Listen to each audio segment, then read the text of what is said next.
Welcome to Beauty and Becoming, one of Gimme the Mic Live's newest segment. I am your host, Brandy, and this show is all about evolving in every area of your life.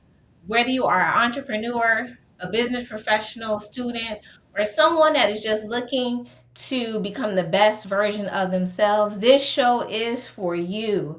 The episode tonight is not just about making money, it is about the person. It's not just about the person making money, it's about the person being able to sustain their income. And tonight we are diving into a conversation that every entrepreneur, especially beauty professionals, need to hear. So before I bring on our show's guests, we're going to go to a quick commercial break and we will be right back.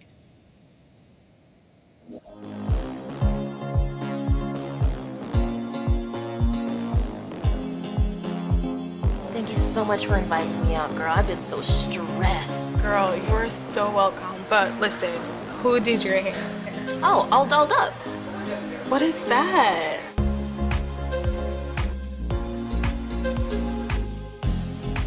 All Dolled Up is a series of stores and salons all throughout South Florida. I get my hair silked out every month. I can do that because I'm part of the Texture Club. Girl, well, I need to get to All Dolled Up and sign up for this texture club. You look amazing. And cheers to that. Just like everyone, my life is jam-packed. I'm always on the move. Whether it's personal or business, I live in the fast lane. But self-care, mentally and physically, is top priority for me. That's why I'm a part of the Texture Club at my favorite salon. They always treat you like family, and that experience leaves me wanting more. So instead of worrying about my ends, treatments, and styles, my easy monthly subscription to the Texture Club solves everything. I let the pros focus on my hair, so I can focus on the other things that matter in my life.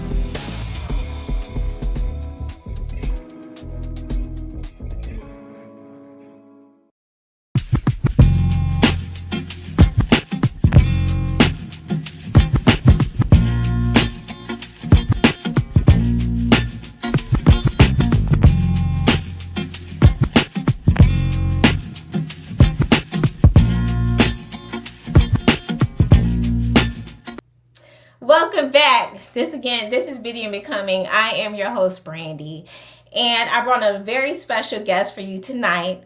Someone who understands not just money, but the structure and the discipline behind building and keeping it. I would like to welcome our guest, Mr. Standley Tilerin. Welcome on to Beauty and Becoming. Thank you for joining me tonight. How you doing tonight?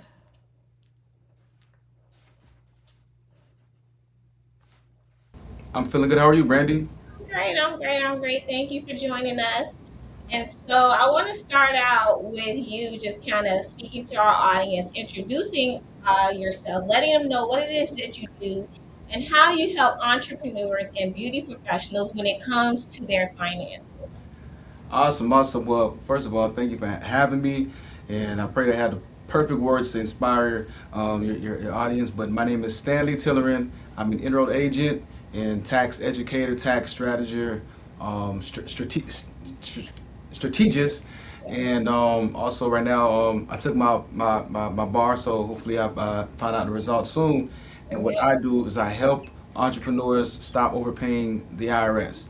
We do that by structuring their businesses the right way, and we turn their income into actual wealth. And there's many ways to do that. Okay, all right. And so I know that, well, first, let me say, I'm sure there was a journey that you were on that brought you to your point of just understanding the discipline behind finances. At what point along your journey did you realize how important, understanding that became? Well, I come from a Caribbean background. My parents are Haitian, and finances was like it was more of a place of lack. So I saw how they were good savers, but they were not good multipliers, right? I mean, we had a home, but I noticed that in my community, like with other people. It was kind of the same thing. No one was wealthy. Everyone was able to maintain. And um, as I started my tax career, then I transitioned to my accounting career and so forth. I saw my clients that were older than me that I had for decades transition out of work, and when they exited employment, everyone within 2 to 4 years were broke again at Wow. retirement age. Yeah. So. Wow. Mm-hmm. Wow. So I know that within your tax business, you kind of found a passion and a vision to help entrepreneurs and hairstylists, specifically because you realized there was a lack in our understanding on how we further not just grow our income, but sustain it to where there's an end game at the end of years of you just pursuing entrepreneurship, being a beauty professional, that you have to retire, and most beauty professionals don't know how to do that. And so I thought that it would be very interesting for you to come on the platform and just kind to take a dive into your expertise and helping us understand the path we should take. Awesome, awesome. Yeah, thank you. And the reason why I chose to focus on the beauty stylist, cosmetologist, and just that part of the beauty industry is because you guys are who make America beautiful. You guys use your hands and you beautify the whole world. And I knew that um, beauticians and cosmetologists were the ones that were I seen the most that is going to end up without a plan and structure is going to end up possibly still doing hair with carpal tunnel or arthritis at a later age until they die. So I wanted to help that Yeah. industry. Hmm. Yeah, and I mean that's a real thing because I think there's a lack in our community as a whole in understanding how to maximize our income. Just understanding, especially as an entrepreneur, we're getting the money in, but what do we do? What do we do with it? Besides just keeping it saved in a bank account for a rainy day, what can we do to ensure that we're able to retire prior to the physicalness of our body giving out? And what are some of the programs that you've identified with, or ways, paths that a beautician can take to start that process? Gotcha. What the first thing I would say is we have to understand that the whole understanding of income from a beautician standpoint is totally all wrong. For instance, I noticed that most of the people in the industry, all entrepreneurs actually treat income, treat cash flow wrong, no payroll, and there's different pitfalls such as lifestyle pitfall, savings pitfall, um, business structure pitfall that are just simple things that investment pitfalls that we look at, and we use those different areas to structure each and every one of them for, let's say, a nail tech, or let's say, beautician, pretty much. Okay. So, Hmm. would you say that's what it? I mean, have you identified with the specific thing that we or beauty professionals or entrepreneurs are doing wrong in their process? Yes, like Yes, like for instance, one of the things that I noticed is that um, um, over like when it comes to taxes in particular, most beauticians don't report everything they earn, right? They're fearful because they don't want to pay the taxes on it, so they underreport. And when you do that, you don't have anything on paper to actually show that you're profitable. And from that standpoint, there's not much you can do as far as to purchase a home, to get a vehicle, an apartment, a secondary property. It's not much even investing in like an IRA, right? But Mhm. not having income, you're not going to be able to pretty much do other things and scale up. Right, Mhm. right. So if I'm a hairstylist, I'm making money. A lot of times it becomes a hustle because we determine our end goal. Right. And so we're trying to reach that maximize our income, and so we're doing as much as we can to get it. Uh, you're saying that there are ways as a tax preparer that you can set a hairstylist up so that they are able to um, you know I guess, protect their income in a way and not, take on as many losses because they're not properly reporting, or develop a profile so that they can, obviously do things like purchase homes or invest in things that require you to have a record of your income properly, that properly reflects your income for what it is. That's correct. There are different ways, and just as a perfect example, one of the foundational ways that we choose is to separate the beautician from their business. So, let's say Tamika Amazing Hands LLC will be separated from Tamika Frazier, and now your business would get taxed and not Tamika, right? So once we do that, just off top, in simple terms, we eliminate at least 35% of the taxes that Tamika would pay if she files as a regular LLC together with her personal. So that's the first thing that we look at is S corping entrepreneurs. Okay. Okay. So aside from being an LLC, what I hear you saying is that there are other income ways you can set your business up so that you can be taxed less, or how does that work? Pretty much. So a lot of people think when they're LLC, they're incorporated, but it's not. An LLC is a state structure. It's not an corporation. So federally, they don't see your LLC as separate from you, the person. So when you file your taxes, you file on your 1040. You file your business return with your 1040, and when you do that, you pay what's called self-employment tax, which is double tax. You're paying five taxes. So when you're self-employed, you pay more than most. But when you separate yourself from your business by electing to be treated as a S corporation, now you're using a corporate, I guess a corporate election, right? And you can claim your income on your business, and now the business pays you, Brandy Smith, as an employee of it. So now you're now an employee of your salon versus being you and your salon being one and the same and being self-employed, if that makes sense. Yes, that does make sense. And I mean, that makes absolute sense. But if we kind of go back a little bit to creating a long-term investment in what it is you do, are there any specific programs or any specific things that a hairstylist should search for? What is it? Something that kind of protects their income, or invests their income to create a long-term sustainability? That is a loaded question. That's a huge question because there's so many different things and components and moving parts to that answer for that question. But simply, just for all of my beauticians on here, simply what you can do is set up retirement first, right? You want to set that up the same way you would have a 401k option if you worked for Walmart or if you worked for the local hospital. Well, when you're incorporated, right, you can get a self-directed Roth IRA, and you can have that attached to your business. So now you can put money away for your own retirement plan. And the great thing about that type of IRA, retirement plan, self-directed, you're the investor, so you can invest in what you want. So if you'd like to invest into a storefront and be a landlord, or multifamily, or stocks, or crypto, or become a hard money lender, whatever you want to do, you can do it using your retirement from your corporation.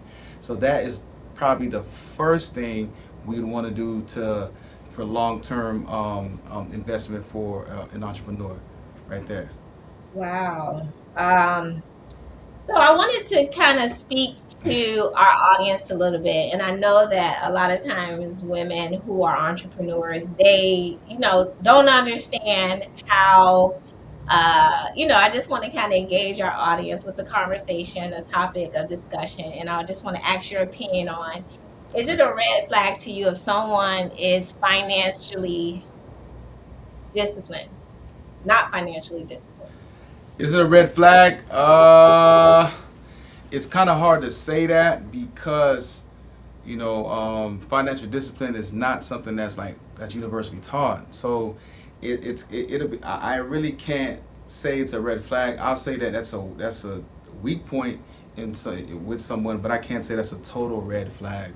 Because I went to college and I still didn't learn financial discipline. I had to go through like the field and other courses and mentors and just extra money spent to learn this.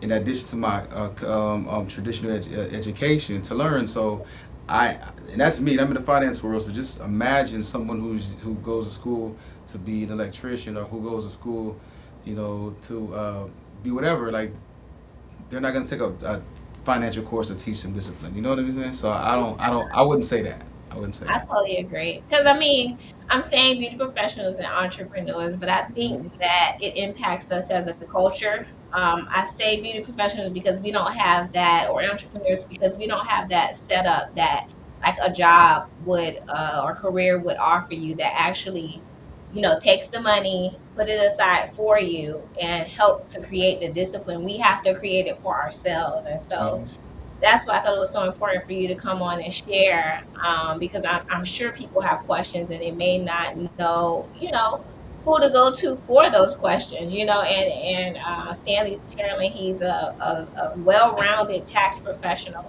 accountant, and I just wanted to bring you on to make sure that you were able to help our community together. But I have some fire rapid questions for you, and I just want to know,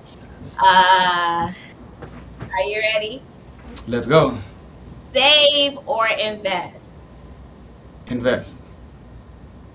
Cash or credit?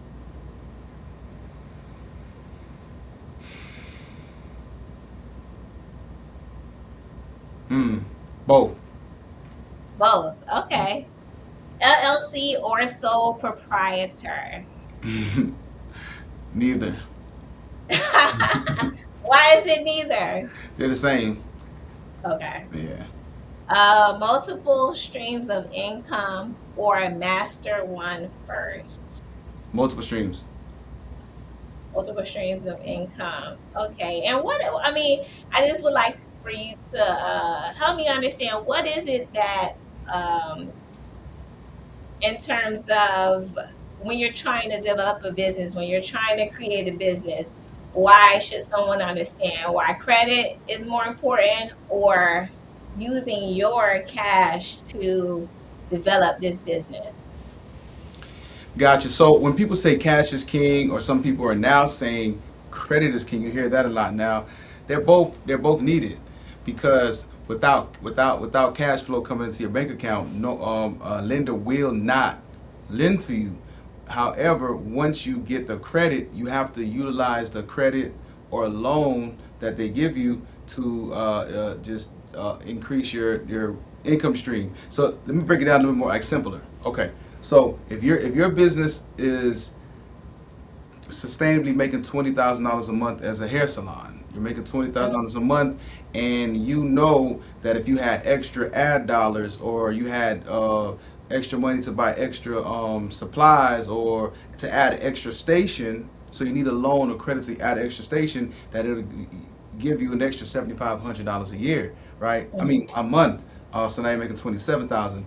So the bank looks at your income because you need the cash, and then they loan you the money. And now you instead of using the 20,000 that you're making, you're now using the 10,000 that you got from them to now make a new station, and now you're making $7,500 off their 10,000. So that's why you have to use both. If you have credit and no cash flow or no cash, that's also horrible.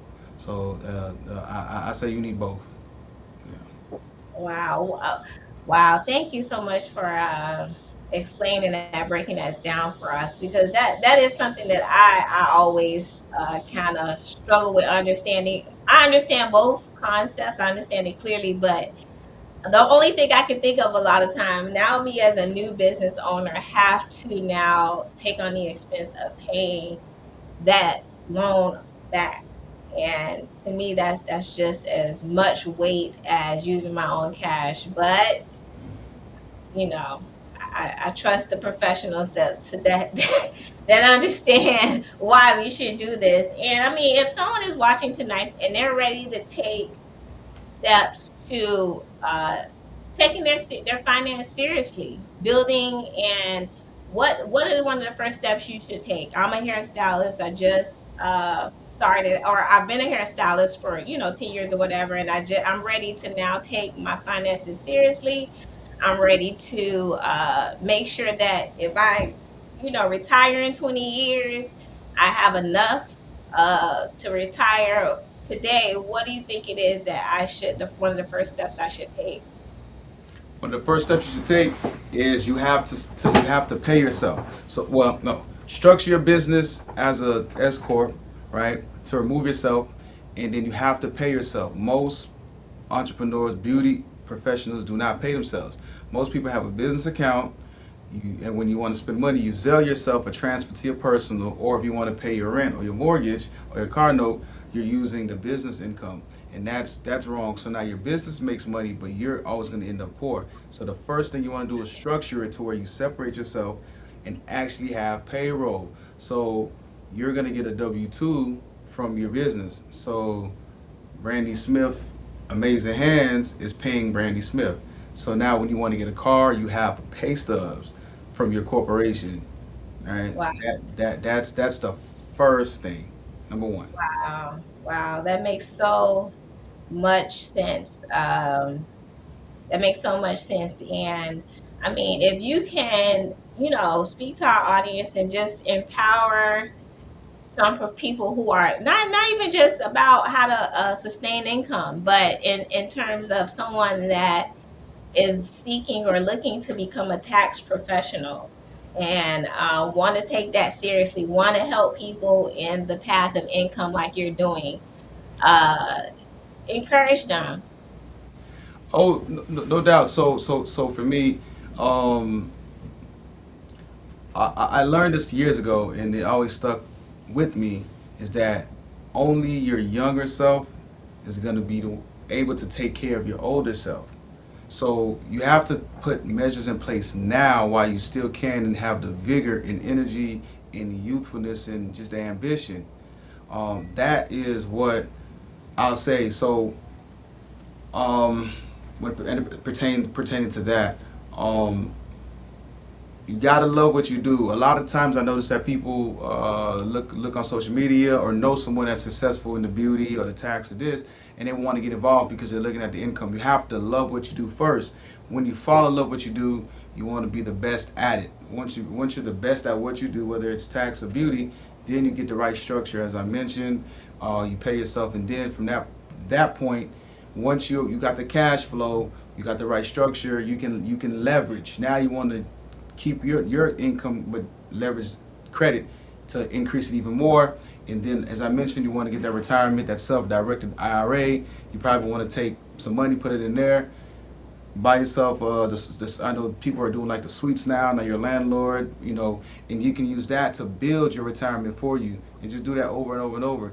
Some people even open up an entity where they sell products as well. So those are some of the things that I would say. Now, if you want to be a tax professional, as Brandy mentioned, I think you should go for it. You should definitely pick a niche, but even a niche like this, makeup artist, whatever it is, content creation, and learn as much as you can about that industry, whether it's beauty, and then just target that industry from its inception to the end. So when they first start their business, how to maintain their business growth, and then when they want to exit their business, they want to have a way to exit rich. I call it the Paul Mitchell effect, right? You want to exit like Paul Mitchell. So that's what I would model all the beauty people after. But as a tax professional, um, most tax professionals do get burnt out if you want to go that route. But I guarantee if you are a people person and you love people and you love to see finances change people's lives, you should definitely learn about taxes, and then take accounting, and then even go on to be as far as to be an enrolled agent or tax court practitioner like myself. Wow. Yeah, it seems like there are different avenues you could, take on as a tax professional. I always just thought, taxes stopped at taxes, but I realized that a tax professional would deal with just finances, income, and just being able to be a support to anyone that's looking to grow in that area of their life. Do you think that entrepreneurs misuse that title, I'm an entrepreneur, to avoid financial responsibility? Does that become their crutch? They get stuck in the mindset that Well, I'm an entrepreneur. This is the life of an entrepreneur. We're never going to be able to save money. It's always because of the ups and downs. And I'm sure as a tax professional, you have those moments too where the season is slow and you have to learn how to manage. Or, well, you've expanded your business, but starting out as a tax professional, you may have that point where your season is slow. What to do during those moments? Gotcha, gotcha. Well, so the entrepreneurial thing, I think that the title entrepreneurial is just has now become like a sweeter way of saying I'm a hustler. It's a softer way of saying that, but it's still premature to be in an executive, and that's what we want to we should aspire to want to be our executives and in our company. All right, when we say we're a business Right. owner, that's bad, right? Because That's you're married to your business. When you are a president, a CEO of your company, that's what we want to get to. Now, as far as taxes is concerned, a lot of people don't know how deep taxes go. So there's many taxes. There's sales tax. There's sales and use tax.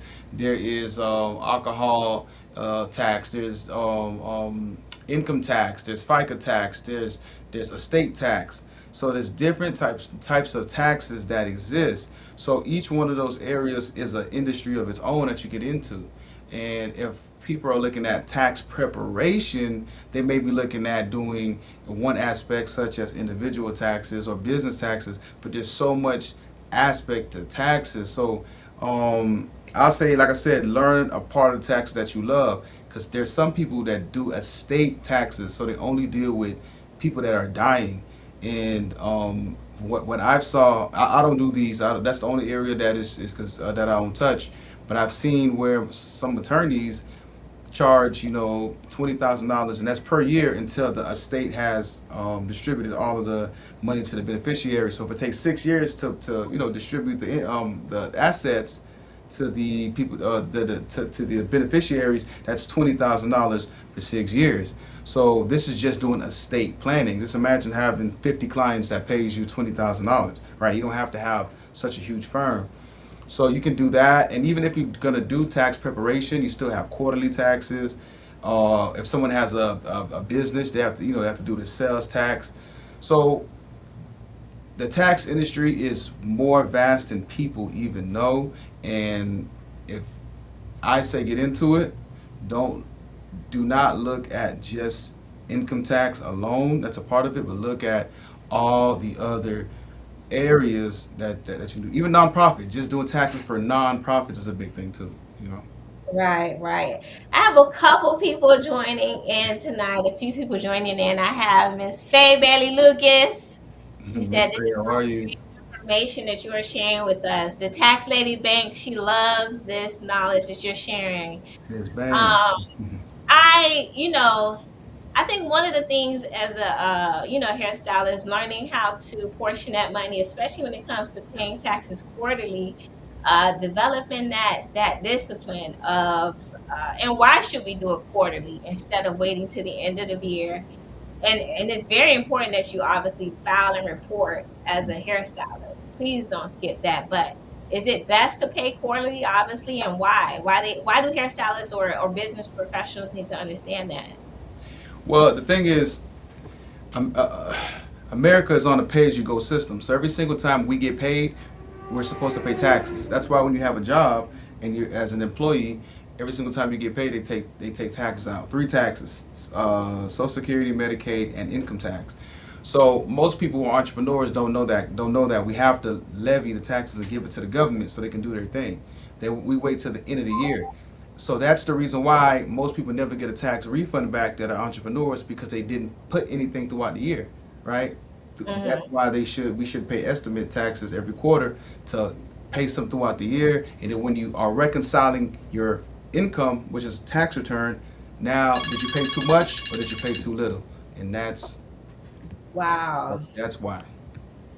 Interesting. That may be why people avoid filing as a beauty professional. It's really important to file and stay up with your taxes and stay, just make sure that you're systematically becoming disciplined in that area because you have to reach the end of your career one day. And just like any job or career, you want to make sure you're prepared. Even if you decide to work at up until 60, 70 years old, you don't have to. It's a choice that you're making, but you're financially well that if your hand gets out, you get sick. Your hand gives out, you get sick, or you can't stand those long hours anymore. That you're able to retire, and you're not depending on your kids or other resources to sustain you at your end of life. So I definitely appreciate you sharing all of this knowledge, all of this understanding. We need to hear this as a culture. We need to hear this. We need to understand financial literacy, financial discipline, and because the truth is that you don't attract what you want, you attract what you are prepared to handle. And Mhm. so I just want to leave that with our audience. I appreciate you joining us tonight, Stanley. And if you can share with everyone how they can follow you, how they can reach you, in case they want to, get obtain services through your business. Gotcha, gotcha. So my website is taxresolutioncenter.com. That's taxresolutioncenter.com. Center is spelled CENTRE. And you can click them and make an appointment. You'll see the appointment link is there. But if you'd like to call me, you can call our office at 954 322 9969. That's 954 322 9969. And we are licensed in all 50 states, so it doesn't matter where you are. We can help you. Okay. Where's your office located? We're in the sunny Florida. We're in Plantation, Florida. Okay. Well, thank you guys. Thank you for tuning in tonight. Again, this is Beauty and Becoming, and Give Me the Mic airs every Sunday at 6 p.m. If you're not please follow us. Give Me the Mic dot live. Have a great night. Have a great night. Thank you for having me. Have a great night. Thank you for having me. Thank you. Bye bye.